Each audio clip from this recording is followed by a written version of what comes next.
Hello everyone, it's Myung Jan. Today I am going to read S5 5084 Pirate Brother Chapter 6 The Incredible Shrinking Teacher. Underneath the eye patch was an eye sizzling with rage. You have never seen such an angry eye. It twitched and rolled furiously, and then one of those sparks of anger shot right out of Brad Bill's eye.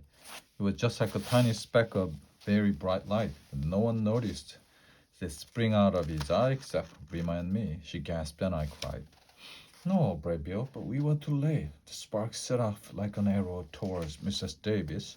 One moment, Mrs. Davis was just sitting at her desk as usual. The next, her head was just peeping over the top of it. She looked down at her chair. Her feet didn't even reach the ground now. Then she swung herself off the chair, gazed around, and gave a squeal of horror. And I didn't blame her at all. It must have been a really nasty shock for her, shrinking like that. Her clothes had shrunk as well, so they still fitted her, which was one good thing, I suppose. The other good thing was she might have been smaller still. In fact, brave Bill was about to shorten her even more, but I stopped him by hissing, "No, don't please." He frowned, his face was still scorching red, but no more sparks flew out of his eye. Mrs. Davis tottered around her desk. She could nearly walk under it now. Then she faced the class. "Get on with your work," she squeaked. Even her voice had shrunk. Now she was looking very alarmed indeed. Meanwhile, all the pupils were just staring at her. Their mouths had dropped open in astonishment. Their eyes were popping out of their sockets. But no one, not even Russell or Elliot, said a word. They were too shocked. Then the head teacher swept in. He always walked very quickly. In fact, his walking was like most people's running. He spoke very quickly too. Mrs. Davis, are these forms all completed?" "I do need them urgently." "Yes, they are," Mrs. Davis squeaked. "Excellent, excellent. I would like—" His voice trailed away, and for the first time he looked at Mrs. Davis. He gazed down and down at her. Normally she was as tall as he was, but now she only came up to his stomach. He jumped back from her in alarm. He removed his glasses and gave them a good clean.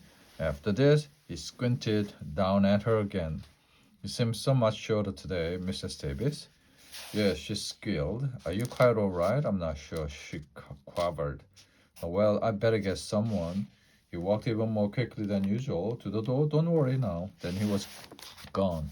All at once, Elliot began to laugh, and then Russell called out, "Miss, did you know you are shrinking?" "Yes, yes, I had noticed," she replied in her tiny little voice.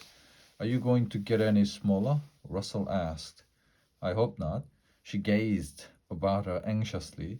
"The incredible shrinking teacher," Russell yelled. And then Russell and Elliot both jumped onto their desks and started singing and dancing. Come down at once." Mrs. Davis was trying to shout, but she couldn't. "Sorry, can't hear you," Russell cried. Then they laughed and jeered at her. Russell even started eating a packet of crisps. And Mrs. Davis normally goes mad if you eat even a crumb in her class.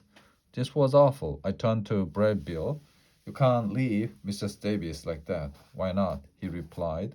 "Well, for a start, she'll never be able to teach again," Rima cried. "She shouldn't have called me silly, should she?" "Should she?" Brave Bill said huffily. Please change your back." Rima and I backed together. Brave Bill frowned. "All right, but if she annoys me again, I'll turn her into a maggot next time." He stared at Mrs. Davis. She was jumping about anxiously as the noise in her classroom grew louder. Rima and I waited impatiently for Mrs. Davis to start getting tall again, but nothing happened. Brad Bill scowled.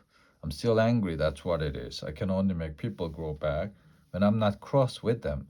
"Try and think of something happy then," Rima suggested. "Like when you're on your ship at night, looking up at all the stars." "Good idea," said Brad Bill. Immediately, a large smile crossed his face, and at once Mrs. Davis sprouted back up to her normal height. The class gasped, while Mrs. Davis looked dazed and confused. "Will she be all right?" Rima wanted to know. "Of course she will." She may feel a bit dizzy for a while, but that's all. And she won't remember anything that just happened either. Mrs. Davis gazed around at the class. Then she spotted Russell and Elliot jumping about on their desks, munching crisps. Whatever are you doing up there? She snapped. And how dare you eat in my lesson? Get down at once. Yes, miss, they both said meekly. Sorry, miss. Mrs. Davis shook her head at them. Then she sat down, blinking her eyes, as if she had just got off a merry-go-round that had been going too fast.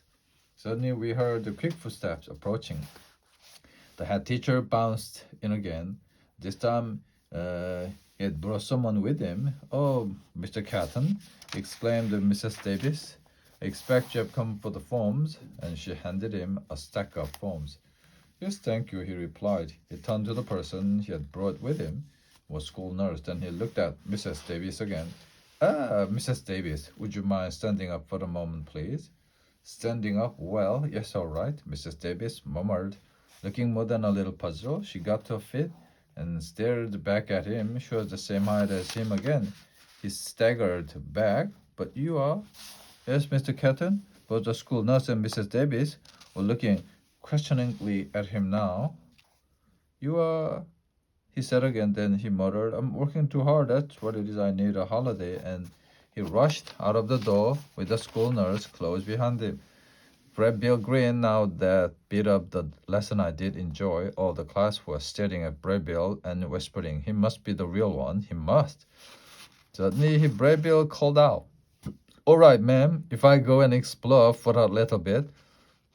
Mrs. Davis, who was still looking a little confused, murmured, yes, I suppose so. Braybill winked at Rima and me. See you later, landlubbers. Then he bounced off. To Rima whispered, I'm glad he turned Mrs. Davis back. So am I. He's got quite a bad temper, hasn't he? I suppose so. I agree. He's still brilliant, though, isn't he? Oh, yeah, she said quickly. But it's more trouble than I thought. Taking a magic pilot into school, I wonder what is he's doing now. The minutes ticked by, and Brad Bill still hadn't come back. Our school was quite small. He must have exploded all by now. So where was he? Maybe the magic had worn off, and he had just disappeared. That would be awful. Excuse me, Mrs. Davis, I called. May I go and check my friend William's all right and hasn't got lost? She looked up. Well, be very quick now. I raced out of the classroom. Chapter 7, Thief in the School. Usually when you're away from a lesson, the caretaker springs out at you, yelling fiercely, what are you doing? Then he pushes his head very close to yours, and you can even smell his breath. It always smells of coffee. His name is Mr. Tyrrell, but we call him Mr. Terra because he's always cross and in a bad mood. But today he was nowhere to be seen, and neither was Brad Bill. I walked up and down the empty corridors. Brad Bill, I hissed. Are you hiding? You haven't gone, have you? Then through the glass, I spotted him on the backfield. I ran out. He saw me and waved. Ahoy there. I was getting worried, I said. I thought the magic might have worn out. Oh no, I've just been having a good look around, but there was a strange expression on his face, and I sensed he'd been up to something. We went back to the classroom. Every 5 minutes, Brad Bill would hiss in my ear. Is it time to eat our rations yet? And when morning lessons finally ended, he was off like a hare to the dining hall. Rima and I have a packed lunch, so we sat at the packed lunch table with Brad Bill, and Nora had put in some extra jam sandwiches and fruit and chocolate for Brad Bill, all of which he wolfed down. Then he started looking longingly at the contents of Rima's lunchbox. So of course, she shared some of her food with him too. All around us, there was a lot of whispering about Brad Bill and his magic eyes, but no one came up to us. I think they were all too scared. A boy called Adam walked past our table. He's younger than Rima and me, but he usually eats his packed lunch with us. Today he looked very upset. What's wrong? Rima asked. My mobile phone, he exclaimed. At break time it was in my locker, but now it's vanished. We'll help you look for it, I said. Rima and I searched all round the school, but Adam was right. It had vanished. It was a really good one too, all in silver, and Adam's mobile phone wasn't the only thing to disappear out of the lockers. A girl's gold chain had gone. Some people's keys had gone missing too. Soon everyone was looking for Mr. Terra. Surely she must have seen who the thief was. He was always patrolling the corridors, but no one could find him either. Maybe Mr. Terra had just stolen all those things and run away with them, Rima said. She was joking, of course, but somebody must have robbed all those lockers. Then I had a really horrible thought. It wasn't Braybill, was it? He'd been roaming about by himself for a long time. No, he'd never do that, would he? A crowd of people gathered around Rima, Braybill, and me in the playground. There was a lot of murmuring, and people kept giving Braybill suspicious glances. Then someone yelled, "Braybill is a thief!" Immediately he whirled around. "Say that again. I'll make you walk the plank." At once everyone shrank back. It was Russell who'd call out, but he was too scared to own up. I watched him edging towards the back. I turned to Braybill. I was very keen to defend his good nature. "Just tell everyone that you didn't take the belongings." "I can't do that." "Why not?" Smirking now, Braybill replied, "Because I did take them." There were gasps all around me, and I had this nasty, sinking feeling in my stomach. "You didn't really," Rima cried. "Yes, I did. I've got every one of those things." "But why?" I asked. "Because I'm a pirate, and that's what pirates do. All those golden, shiny things belong to me now. It's my booty." A few people hissed him, but very quietly Adam looked as if he was about to burst into tears. So did the girl whose gold chain had been stolen. "Oh, Braybill, you can't take the stuff. That's not fair." I said, "Give it back." Braybill gave me a furious glare. "Be silent, you miserable slug." Then he tapped his eye patch. "Or else," Rima whispered, "don't say any more, Jamie." And I could see Braybill becoming angrier and angrier, but I was furious too. I felt he had really let me down. I was very scared too. In fact, I was petrified, but I swallowed down my fear. I gulped twice and said, "Braybill, you must give everyone back their thing." "What did you say?" His face was the color of the beetroot now. Breathless silence fell on everyone. "No one should steal other people's belongings, not even you," I said in a shaky voice. "And I'm telling you to give them back now." "I take orders from no one," Braybill snapped. Then his hand swung up to his eye patch. Everyone except Rima stepped back 2 paces. I stood there, trembling all over. Any moment now, I was about to start shrinking. Chapter 8, Treasure Map. I closed my eyes and waited for the worst to happen. I was pretty small already, but in a moment, I would be half my normal size, maybe less than that. Someone let out a yell. I shut my eyes even tighter. Then I heard a voice call my name. It sounded just like Rima. I opened my eyes. It was Rima, and she was smiling at me. There was no sign of Braybill either. He just walked off, she whispered. I let out a great sigh of relief, and he threw this piece of paper onto the ground. Rima went on, "It's got your name on it." I unfolded the paper. At the top of the page was a picture of a skull and crossbones and 2 words, "Treasure Map." The map showed the backfield. Now, behind this field is a wood. We weren't supposed to go into this wood. Not ever. There was a large wire fence separating our field from it, but there was a gap in the fence, and Braybill had marked this gap on the map, after which he had written in huge letters, "To find the treasure, walk 7 paces, then turn 2 faces to your right." "This might be a trap," Rima said. "Maybe I'll have to go and see. If any teachers catch you in the wood, they'll go mad." "She won't. I'll be all right." "You will, if I act as lookout," she replied. We rushed off. Few people from my class, including Russell and Elliot, followed us, but no one got too close. I think they were afraid Braybill was lurking nearby. The gap in the fence was pretty small, but then so am I, so I scrambled through it easily enough. After which, I counted out 7 paces, then took more paces to the right, and looked up. Massive oak tree loomed in front of me. At the bottom of the tree was a mound of sticks and leaves. This must be where Brad Bill had buried his booty. I crouched down and started digging under the leaves with my ruler. Stay still, Rima hissed. Mrs. Davis is coming. I froze and waited. It's all right, whispered Rima a few moments later. She's gone again. She was looking for Mr. Terra. Have you found anything yet? Not yet. I carried on digging. Then I cried, Result! What have you found? Rima asked. 1 gold chain. Then I dug up Adam's mobile phone. As soon as I had retrieved all the stolen goods, Rima and I carried them proudly back to school. Adam was just so pleased to have the mobile phone back. He slapped me on the back, while the girl whose gold chain had been stolen gave me a kiss. There was no need to do that, Rima sniffed. Russell and Elliot stood watching all this. Then Russell said to me, You did pretty well.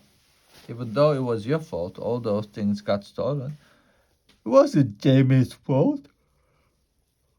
Rima said it at once. Yes, it was, Russell argued. After all, if the shrimp hadn't brought Brad Bill into school, none of this would have happened. Still, well done, shrimp.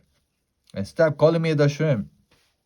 I said this so loudly, Russell and Elliot jumped back from me. I don't like it. No, fair enough, Elliot said. See you then, Jamie. And he and Russell ran off. I like to say well done too, Rima said. The way you stood up to Brad Bill like that, I was very proud of you. I hoped I wasn't turning bright red, but inside I was very scared. I admit it. That just makes you even braver. After all, you didn't have a magic eye to help you, did you? Then she added, I don't like Brad Bill anymore. Why not? I think he's a bit creepy, and I wish I hadn't given him 3 of my sandwiches. Suddenly, a thought struck me. Don't you think it's a bit strange no one's seen Mr. Terra all lunchtime? Hadn't we better go to his office and check Brad Bill didn't? Well, shall we just see? We knocked nervously on the door of Mr. Terra's office. There is no answer, Rima whispered. I opened the door slowly. Mr. Tyrrell, I called. Then I thought I heard something. Listen, I can't hear anything, Rima murmured, but I did, a tiny squeaking sound. I think Mr. Terra is here, only very much smaller than usual. Oh no, Rima gasped. Well, we must find him. We searched around Mr. Terra's office. There was a table and a chair in there, notice board with a rota in big letters at the top, and a line of hooks with keys on them. There was also a large cupboard which was locked, and in the corner was a sink. Suddenly, Rima let out a cry. Look, in the sink was a jam jar, and inside the jam jar was Mr. Terra. He was banging against the glass and looking very angry. He was trying to speak too, but all he could do was give off those high-pitched squeaks. Was it so weird to see Mr. Terra, no bigger than my finger now, but still wearing his brown overall? It's good how, when people shrink, their clothes shrink too, isn't it? I whispered to Rima. She nodded, then added, I don't think Mr. Terra is too impressed though. And he went on banging against the glass. I put my face down to jar. Just relax, Mr. Tyrrell. We'll have you back to your normal size soon. Will we? Rima asked. I don't know. I was only trying to cheer him up. I wonder where Brad Bill is gone. At that moment, the door creaked open. There was Brad Bill. He saw Mr. Terra in the jam jar and left. Why did you put Mr. Terra in there? Rima demanded. Because he's a right misery bucket, Bill replied, and he made me angry. Everyone makes you angry, Rima murmured. Will you turn him back? I asked Brad Bill. I suppose so, he said reluctantly. Tip him out of the jam jar. I unscrewed the lid and carefully shook Mr. Terra onto my very clean handkerchief. Stroked his head. Rima suggested he's probably feeling a bit scared. I moved my hand near him. Mr. Terra promptly shook a tiny fist up at me. He's not very friendly, is he? Rima muttered. Put him on the ground, and I'll turn him back, Bradville said. So I lowered Mr. Terra down onto my handkerchief, then hissed, "Shut up, won't be long." Mr. Terra raised two tiny fists at me this time, but then in the blink of an eye, he grew back to my side, and in another blink, he was his usual height again. He scowled at the three of us. "What are you all doing in my office? I never said you could come in here." I couldn't think what to say. "Well, Mr. Terra, how dare you call me that? My name is Mr. Tyrrell, as you very well know." And both his chins wobbled furiously. "I'm very sorry," I began. "And who dropped this dirty handkerchief?" he demanded. "I think that's mine, actually," I said. He hurled it at me, and the three of us made a hasty exit. "He wasn't at all grateful to us for turning him back," said Rima. "We should have left him in the jam jar," said Brave Bill.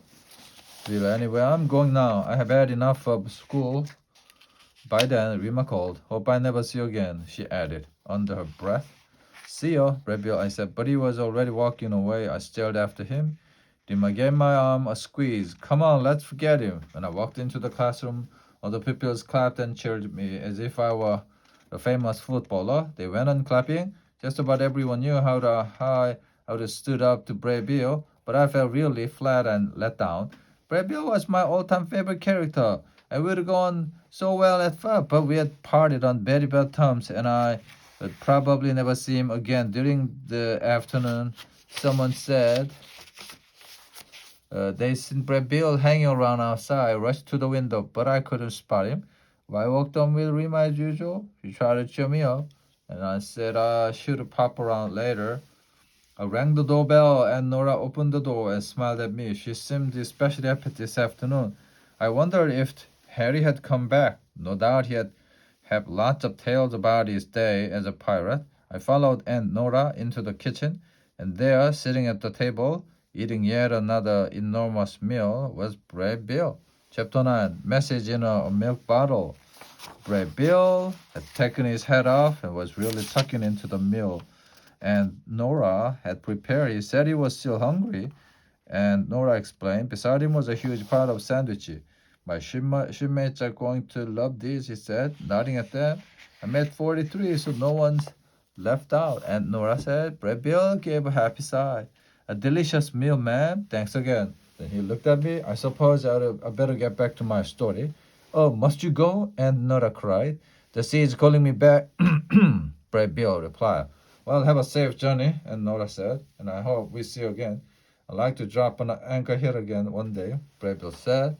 He and I walked up the stairs in silence. I was still cross with him, yet I didn't want him to go either. I was all mixed up and didn't know what to say. I ran to the bathroom, splashed the water on the cape, and brought it back to my bedroom. Brave Bill was standing there, the box of sandwiches under his arm. Still, neither of us spoke. Then I mumbled to the cape, "Number 7, please take Brave Bill back to his story." I looked up at him. "The magic is a bit tricky, so you might have to wait a few minutes." To my surprise, Brave Bill smiled right at me. "So where did you go? Where did you go after you left Rima and me?" I asked. "Oh, I hung around at your school for a while," he replied. "Someone said they saw you." "Well, there was something I wanted to see." "What was that?" I asked. "You being cheered when you walked into your classroom. It made me very happy to see that," and his eyes suddenly lit up. I was confused. "Why did that make you happy?" "Because you're much braver than you thought. But it took Brave Bill to show you, didn't it?" He was grinning from ear to ear now. "What do you mean?" I began. In a flash, I realized the truth. "All those things you took, you didn't really want any of them, did you?" I cried. "Of course I didn't. We've got a secret island full of treasure. You took those things so I'd have to stand up to you." "Well, I hoped you would, yes, but you did even better than I hoped. Especially like the way you said to me, 'I'm telling you to keep them back now.' You showed real courage today, Jamie. Then he started to float up into the air. Looks like I'm off at last. Well, all the best, shipmate. Shipmate, he never called me that before. I glowed with pride. Thanks for everything, Brad Bill. I wish you could stay longer. I'll miss you. Brad Bill left and said something else. Just as he whirled away through the ceiling, I only caught the last word, which I think was bottle, and then he was gone. My bedroom seemed very quiet and empty without him. I sank down on my bed. Then I saw another figure drifting down through the ceiling. It was Harry. He waved at me, and when he reached the ground, he bounced over to me and gave me a big hug. Stop trying to get round me. I'm very cross with you, I said. He gave me his hurt look, but I'm just pleased to see you and glad to be home. Didn't you enjoy being a pirate then? He shook his head. Why ever not? Because his voice fell away to a whisper. Because I was just seasick nearly the whole time and spent most of the day being sick over the side of the ship. I started to smile. They gave me this gruel, which they said would make me feel better. But it was really disgusting and it just made me feel even worse. I was laughing out loud now. It's not funny, Harry cried. Yes, it is. It's very, very funny. Harry sat down on my bed and yawned, and I hardly saw Brave Bill. He was away somewhere. Yes, he was here with me. Harry's eyes opened wide. What? But then he yawned again. Oh, I'm too tired to talk now. I couldn't sleep on my hammock, so I'm gonna have a little nap on your bed. Do you mind? No, I don't mind. Thanks, Jamie. I really missed you. I should have wished for you to come with me. He curled up on my bed, and a few seconds later, he was fast asleep. I sat on the chair in the corner of my room, thinking about my incredible day. Then I picked up the Brad Bill book. Harry had already vanished from the last page, and Brad Bill was back there again. But now, looking a little plumper than he had before, it must have been all the food he had eaten today. Harry stirred and stretched. Hello, Jamie. I've just had the weirdest dream. I dreamt your cap was magic and I wished myself onto a ship with a Brad Bill. Only I kept getting seasick. I gaped at him. Then Aunt Nora came in. There you are, Harry. Did you have a good day at school? I think so, Harry replied. I can't remember much about it now. She laughed. Well, would you pop down to the shops for me, dear? I've run out of bread. I was just sure I had two fresh loaves, but I can't find them anywhere. I listened to Harry and Nora with growing astonishment.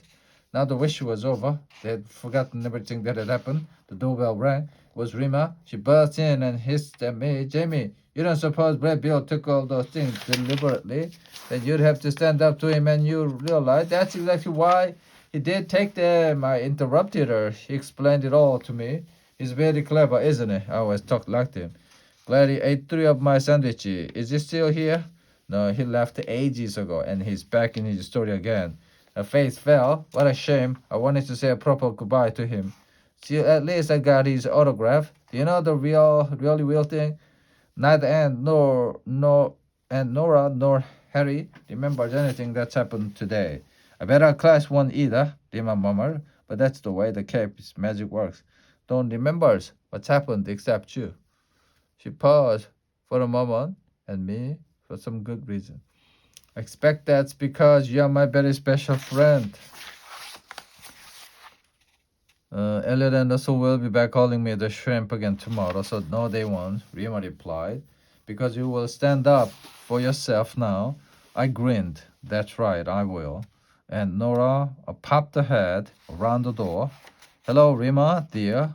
Then she turned to me.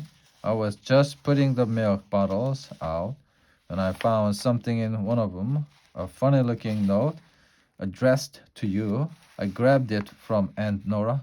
One of your little games, I expect, smiled Aunt Nora before disappearing back into the kitchen. I stared at Rima excitedly just before he zoomed off. Brad Bill was trying to tell me something. I only caught the last word, bottle. He was just saying he had left you a message in the milk bottle, Rima said, getting excited too. Well, open it, for goodness sake. The paper was brown and old looking, and it was burnt round the edges. It looked like a scroll. I unfurled it and read the message. Then I read the message again. Rima was jumping about beside me. What does it say? She demanded. It's a bit peculiar, really. She snatched it from me and read aloud. Look under your bed, Braybill. What on earth do you suppose that means? I cried. At a guess, I would say, go and look under your bed, Rima snapped. Come on, Jamie, what are you waiting for? Nothing is just not what I was expecting. I'm gonna look under your bed anyhow, Rima cried. She bolted up the stairs. I raced after her and overtook her outside my bedroom. Then I crouched down, gazed under my bed, and exclaimed, I don't believe it. Don't believe what? Rima cried, trying to see over my shoulder. Look at this. And from under the bed, I brought up Ray Bill's head. Her eyes gleamed. Oh, wow, I know, it's incredible. His lefty is totally put on pirate head behind for me. He must have liked you a lot. It's incredible, I said again. I didn't know what else to say. I was just so shocked and thrilled. Well, try it on then, Rima urged, very carefully. I put Braybill's head on my head. What do you think? Do I look like a Braybill now? Rima shook her head. No, you look exactly like Brave Jamie. The end.